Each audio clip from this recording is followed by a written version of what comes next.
On a chilly spring morning in early March, just outside the small town of Pinebrook nestled near the forested foothills of Oregon, the Thomas family was preparing for breakfast when young Lily spotted something unusual through the kitchen window. At the edge of the road, barely visible through the soft morning fog, a tiny fawn stood trembling, its thin legs shaky, its wide, frightened eyes staring helplessly into the unknown. The family rushed outside, and as they approached, they saw that the fawn was alone, no sign of its mother anywhere. The road was dangerous for such a fragile creature. Gently, they wrapped it in a thick blanket and carried it inside. Inside the warmth of their home, the fawn lay nestled on a soft cushion beside the fireplace. They offered it a bottle of warm milk, unsure if it would drink, but to their relief, the fawn eagerly took to it.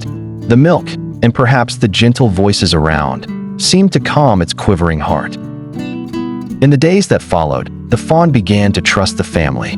It followed Lily around the house and curiously sniffed the wagging tails of the family's two dogs, Max and Benny.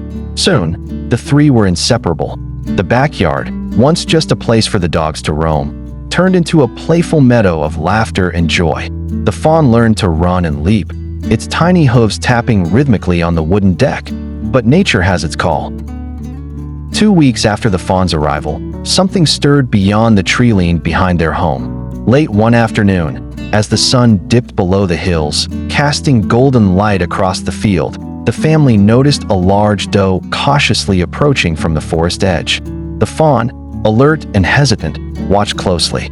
Then, with a soft bleat, it trotted toward her. There was no doubt, it was its mother. The reunion was bittersweet. The Thomas family stood silently, watching as the fawn and its mother disappeared into the trees. There were tears, but also smiles. They had given the little creature a second chance, but the story didn't end there.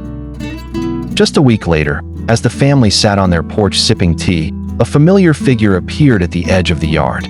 The fawn, now a little stronger, a little surer, had returned.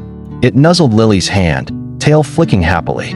It stayed a while, drank a little milk from the bottle she'd saved, and rested under the old oak tree as if it had never left. Now, every few days, the fawn comes back. It never stays long, just enough to remind them that sometimes, even the wildest hearts remember where they were once loved.